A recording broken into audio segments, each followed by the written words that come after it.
Hi, welcome to 605 Lost Oak Live. I'm Angela, the resident wine nerd, and today we are going to be tasting through our new wines. Now, the new wines have been released for a little while, so a lot of you have been buying them. A lot of you have had them before.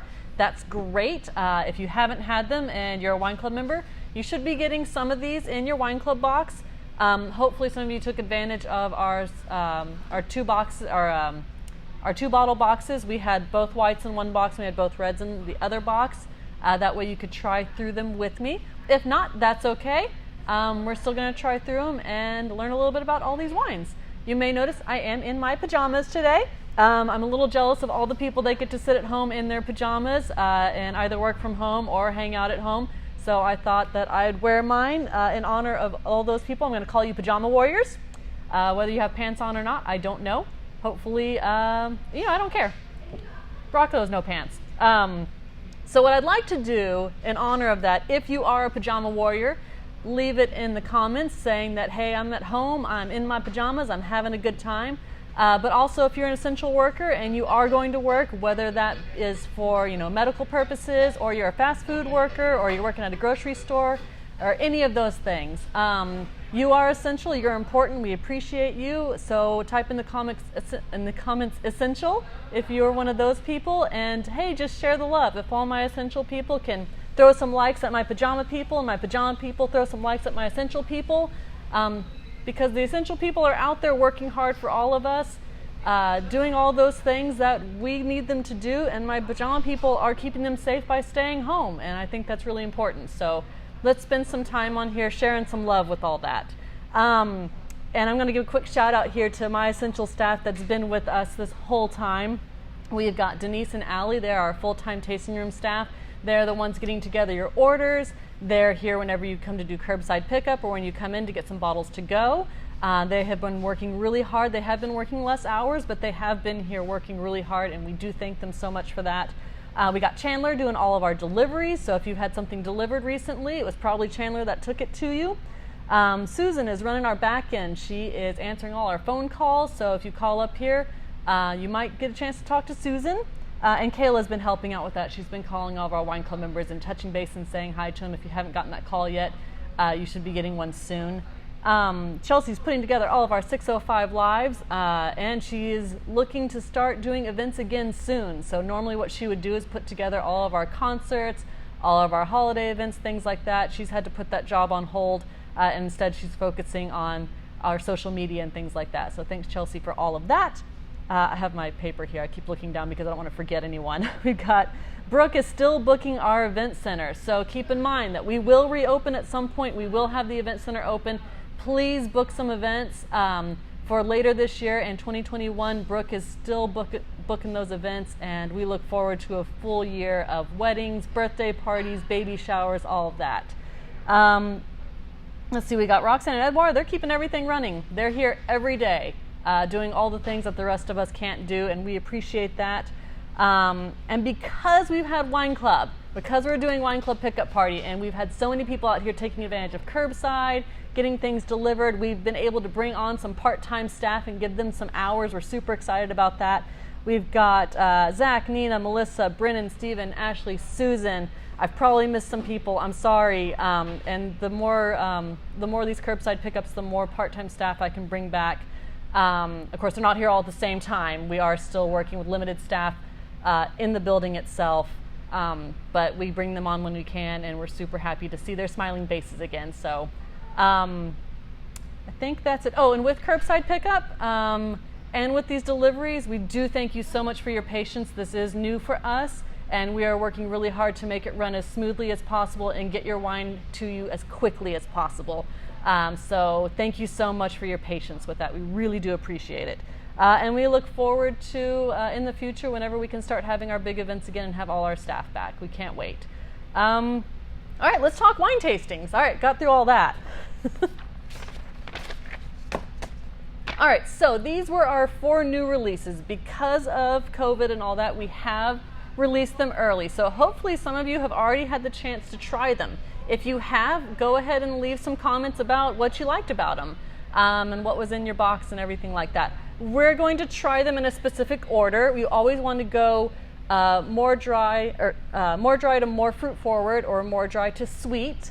It's a little different when you're jumping between reds and whites, but I've got some palate cleansers here. We're going to do some crackers in between, and we're going to do our sweet wine last. So I'm going to start off with the Texas Trio, which is the driest of the bunch that we have going here. Then we're going to move on to our Sadie Red Blend, which is a fruit forward dry red.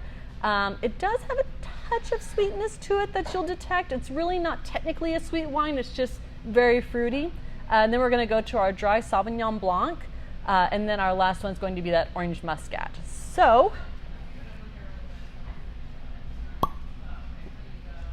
Texas Trio.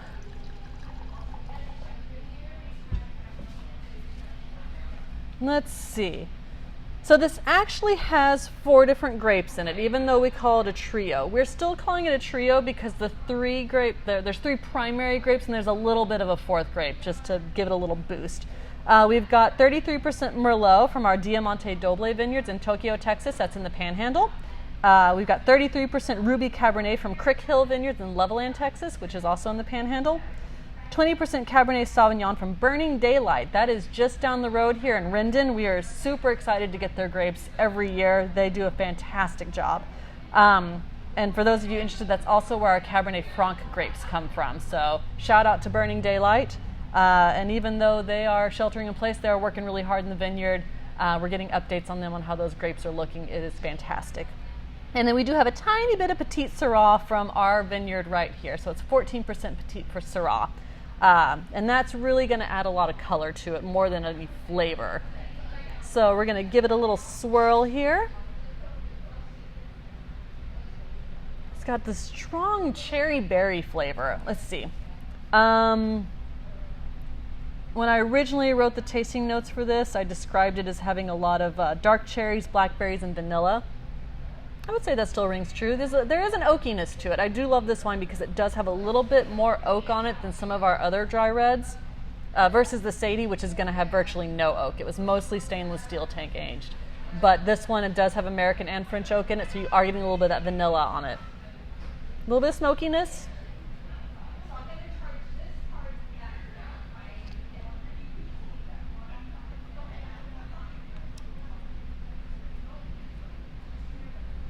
This is, okay, we're not doing big parties or anything, but I'm sure some of you are firing up the grill. This is going to be your grilling out wine. This has got, because it's got a little bit of smoke, a little bit of that oak right there.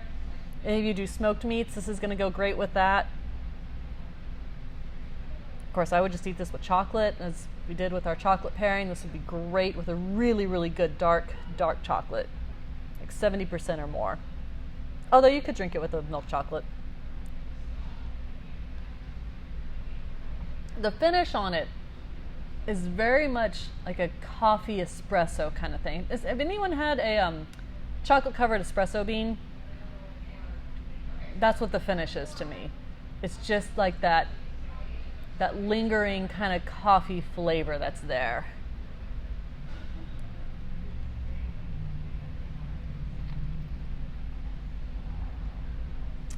That's lovely.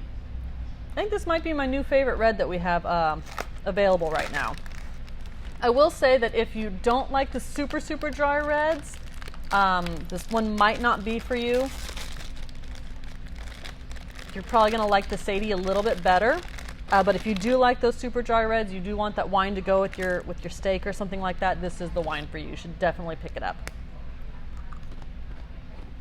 Okay.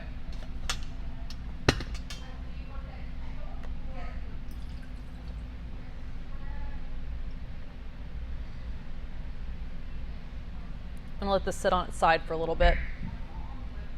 So what that does is it collects the wine in the side of the glass, and you can pour it out a little bit better. I'm going to rinse it, but I'm going to rinse it with the next wine. You always want to rinse your glass with the next wine you're going to try, and not water, because the water is going to stick around in your glass and it's going to dilute the next sample. So instead of diluting the next sample, I'm going to pour a little bit of Sadie in there. I'm going to rinse it, dump it out, and then I'm going to pour my sample of Sadie.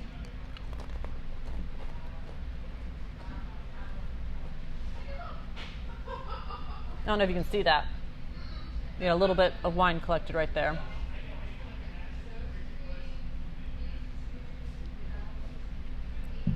That coffee lingers.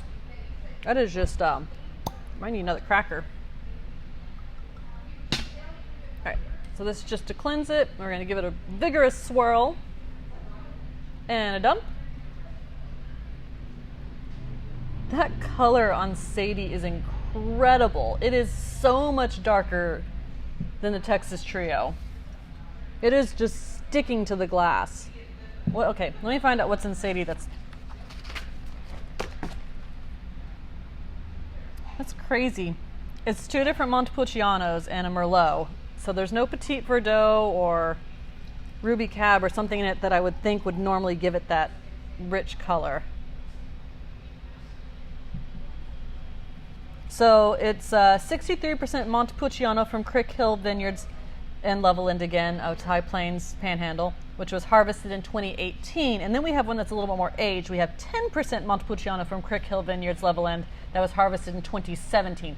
So there is some age on this one, but it's only 17%. And so you're not really going to pick up much as far as like aging on it. And then we have 27% Merlot from Diamante Doble Vineyards in Tokyo again. So again, this one is 100% High Plains.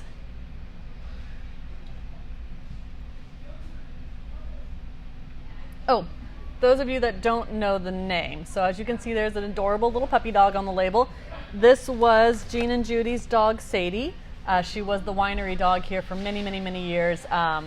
She was just the sweetest thing you ever did meet. She did recently pass, and after that happened, we did decide to name a wine after her.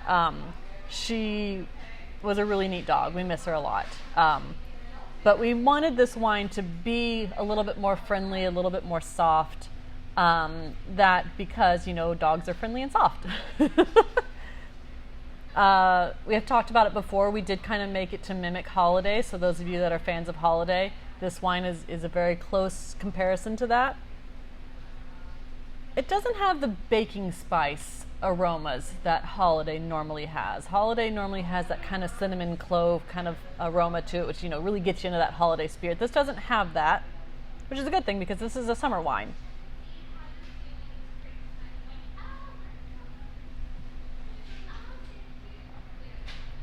Much, much softer, very low tannins on the back.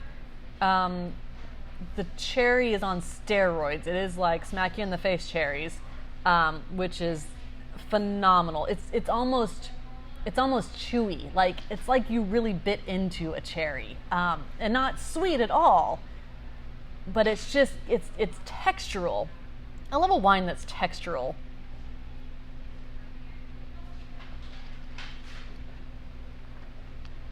Let's see. When I originally wrote the descriptions for it, I said that it was soft and vibrant, aromas of berry jam, ripe plum, and a hint of chocolate. I'm not getting the chocolate anymore. That jam though, and that cherry is, flavors of cherry flood the mouth, and then move over to delicate vanilla and baking spice. This is the beautiful thing about wine. You can taste one thing the first time you try it, and something completely different later, which is why I always tell people, you know, take those tasting notes with a grain of salt. Because I'm not personally, and you may be different, I'm not getting so much of the vanilla anymore or the baking spices, but I am getting, you know, the cherry, the jam, the plum, that's all there.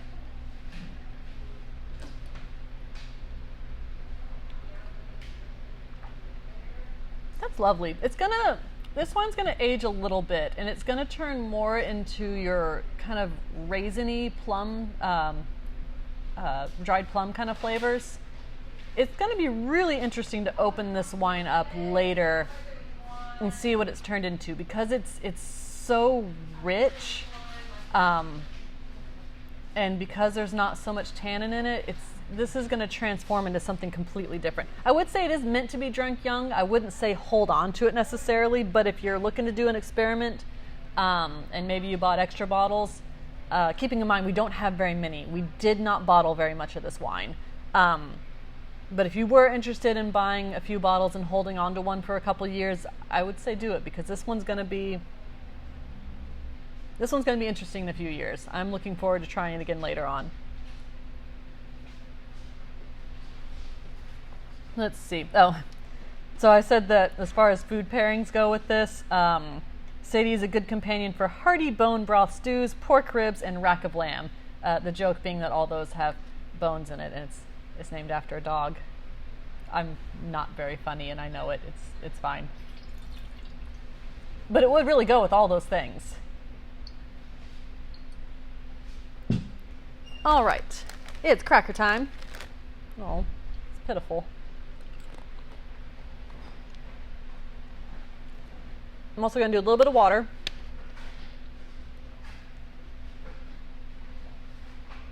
I also want to note, whenever you're doing a cracker as a palate cleanser, it's not so much that you just eat the cracker. You want the cracker to coat the mouth the same way the wine does, because the cracker is getting those textural components and those flavors out of your mouth so that you can move on to the next one. So it's not just, I'm eating this cracker and it's fun. It is fun. We love crackers. But it is helping to get all those flavors out, neutralize it all. So you do want, a decent amount.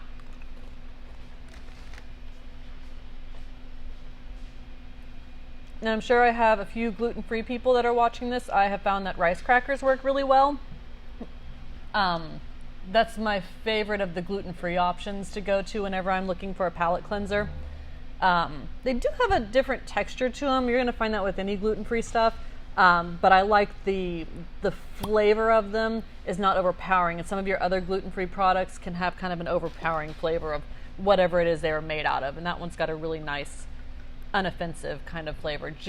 We just want to cleanse the palate. We want to get the wine out, and that's it. All right, so I just made a rosé. I might have to do a couple rinses on this one. Had it super pink. Because again, that Sadie was dark.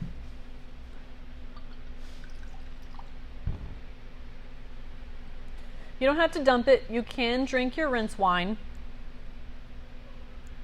But I've got 4 to go through here, so it's just not gonna, if you do drink it whenever you're doing the rinse, just don't take that into account whenever you're assessing it. It's just, you're just dumping it. You're drinking it because you don't want to waste it. Okay, moving on to Sauvignon Blanc. This one is 96% Sauvignon Blanc from Burning Daylight Vineyards in Rendon. So again, this is our vineyard that's just down the street in Rendon, Texas. The Goodalls are the people that run it. They're super wonderful. They grow our Sauvignon Blanc, our Cab Franc, and we get a few little other things from them as well. But this is only 96%. It does have 4% Viognier in it. And even though it's only 4%, you are going to pick up on it in the aroma, because Viognier is extremely aromatic varietal.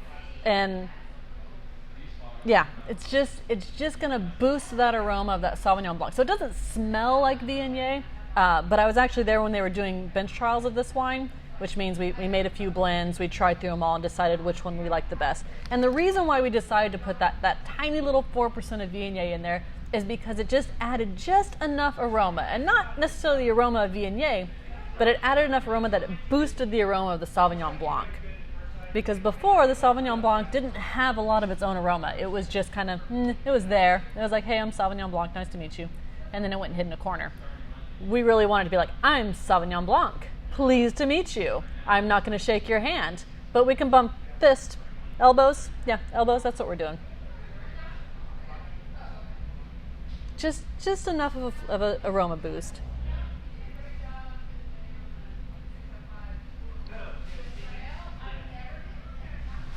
It's very lemon lime. So typically Sauvignon Blancs fall into one of two categories, either very, very grassy or very, very grapefruity. And a lot of people don't like Sauvignon Blanc because either they're too grassy, it tastes like I'm drinking a field, or it tastes like grapefruit and I don't like grapefruits. The great thing about Texas Sauvignon Blanc, and I've seen this over and over and over again, they're not grassy, they're not grapefruity. They're delightfully citrus in character. They have a lot of just brightness to them that you don't get from the other ones. And this one is no different. It is phenomenal. It's bright, it's crisp, it's clean. It doesn't linger super long. It's just nice enough to be delightful.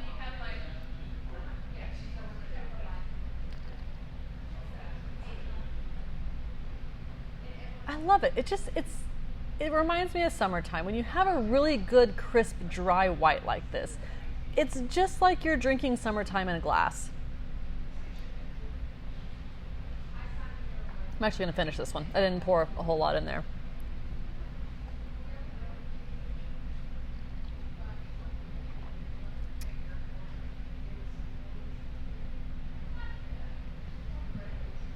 Let's see, did I miss any information on this one?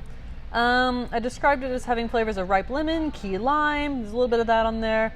Young apricot, a little bit of a lemongrass finish. It does have an herbaceousness to the end of it. Just a hint, not grassy, but just that kind of, when you walk through the spice aisle, that's, well, back when they used to sell spices in bulk and you could go and get a bunch.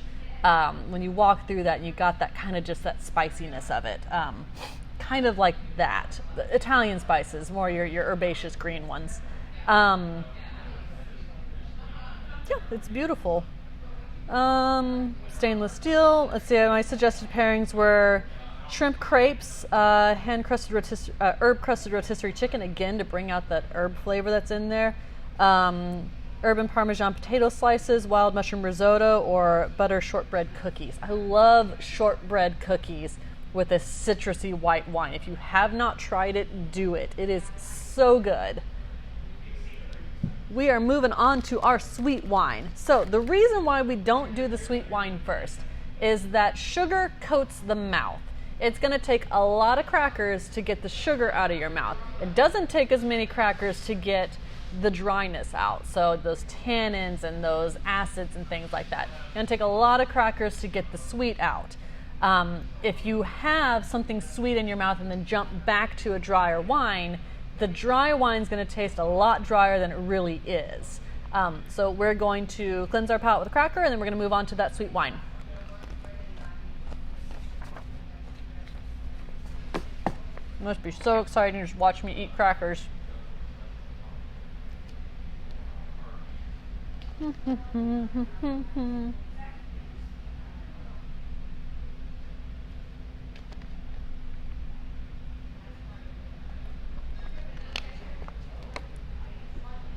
So I don't drink a whole lot of sweet wines. It's not that I don't like them, I do. It's just that I don't, my go-tos are normally the dry ones. I will say, however, this orange muscat, all of our orange muscats that we have ever made are phenomenal. My favorite, hands down, by far, the best sweet wine ever. I'm hurting the feelings of a lot of my sweet duet drinkers. It's good too. But the orange muscat just has so much character to it that you don't typically get in a sweet wine. I'm not saying that sweet wines don't have character, they do, but a lot of times the sweeter they are, the more sugar they have, the less character they have, because the sugar flavor overtakes any other flavors that are there. With this orange muscat, you're still getting a really good sense of this wine. And what's great is, working here, I do get to go back and try them in the process of them being made. And we've had a dry orange muscat here before, a long time ago. And tasting it dry, it still has just as much character as it is sweet. And it makes such a good sweet wine because it's so expressive. It's called orange muscat because that is the name of the grape. The grape does tend to lend itself to having an orangey flavor. It's not made from oranges. I've had a lot of people ask me that, so I just want to be very clear. It is a grape. It's just called orange muscat. They do think it is related to the muscat grape now. They're not quite sure, though. The orange muscat was made using stop. Oh, yeah, this is... so this one was made using a stop fermentation process, meaning that we let the wine ferment. We had the yeast in there. The yeast was eating the sugars. And then at some point when we thought that the balance of the alcohol and the sugar was right where we wanted it, we chilled the tank down and stopped fermentation. When we chilled the tank down, that killed the yeast, and we were left with a sweet wine that had underwent the stop fermentation process. So it does have a lower alcohol than some of these others, but it does have a little bit of sweetness to it. So it is, it's pretty sweet. 4.5% residual sugar on that. This one is 100% orange muscat from Diamante Doble. So again, we're in the high plains. It smells like my childhood in a candy shop. Like just when it's those gummy peach rings. Like and not to say it smells synthetic, but it's got that hint of those gummy peach rings. And every time I smell this wine, that's what I get, and it delights me. This is how, smelling things and remembering things can really affect if you like or dislike the wine.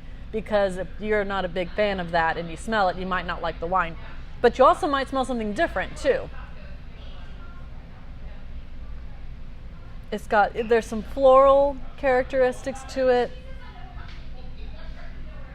It's delightful.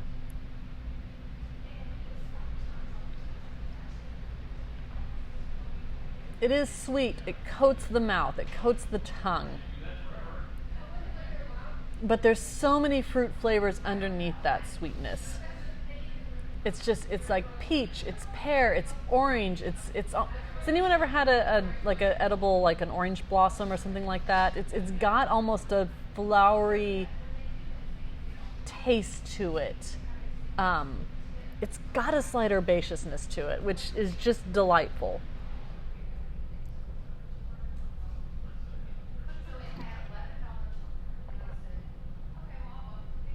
I love this wine. I can drink it any day of the week.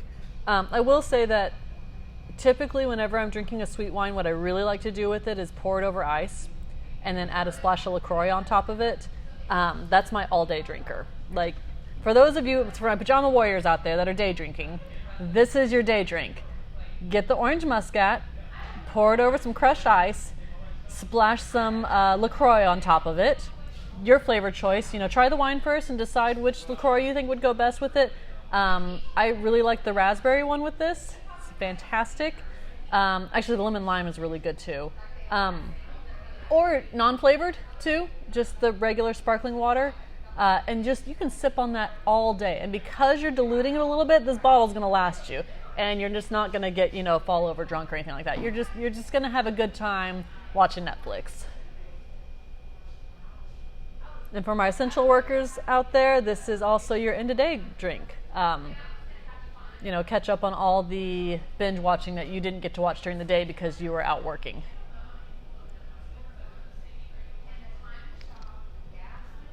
Well, I think that is all I got. We tried through all of them. Thank you again so much for tuning in. Are there any comments or anything? Tons of comments, no questions. Okay. People are enjoying that. They're asking about the difference between orange and Muscat Canelli. Yeah. I used to have a note on here about, so in case the mic didn't pick them up, some of you were asking about the difference between orange muscat and Muscat Canelli. There was some debate about the orange muscat grape, whether or not it was related to Muscat Canelli or not. Some people said it was, some people said it wasn't. I think they finally did genetic testing on it. I want to say that it is related to Muscat Canelli, but I can't remember for sure if it was or not. But I'm pretty sure that Muscat Canelli was a parent grape to orange muscat, and I forget what the other parent grape to it was. The delightful hybrids like that happen all the time. So it is. I wouldn't say that it's like Muscat Canelli though, because I know a lot of people that don't like muscat and do like orange muscat. It has a completely different flavor profile. It is still very aromatic like a muscat, but it's much, much more complex. And I swear to you, even if you're not a sweet wine fan, I say at the very least, give it a try. I'm not saying you're going to drink more than one glass, but I think that you will be surprised by it. I think that I've gotten a lot of people who don't drink sweet wines to really enjoy the orange muscat and to really understand that, sweet wines can be complex and can be fun and kind of get them more into the sweet wine. There's no benefit to only liking dry wine or only liking sweet wine. You can find wine in both categories that you like. So, continue to try new things even if you think you don't like them, because you're going to be surprised. And I think orange muscat is one of those. Same thing with that Sauvignon Blanc. I think a lot of you will be surprised how good that Sauvignon Blanc really is. And then, of course, we have two excellent reds here. I think that's all we got. So take advantage of our curbside pickup, our free delivery. Do I have anything to promote? You can still buy the 2-packs of either one of these. So either the 2 whites or the 2 reds. you can buy both of them, so you have all 4 of them. You can rewatch this and try them along with me. I think we're not doing the verticals anymore. We're good? No, verticals are gone. Okay, so we are sold out of the Montepulciano verticals. We're done with the 3 vintages of that. For the people that love Holiday and Sadie, we still have a few. Okay, we do still have a couple of the 2 packs of Holiday and Sadie. It's really interesting to see those 2 side by side. They're different, but they're similar, so it'll be a good time. And next week we might release some of our exclusive library wines with combinations. Ooh. So We're dipping back into the library wine. These are wines that we used to carry that were no longer in stock, and sometimes we stumble upon a few, so we might be dipping back into there and putting together some new combos for you on that. Look forward to that, because we never know what we're going to pull out of there. I don't even know what's in there, so it'll be fun to see what we get.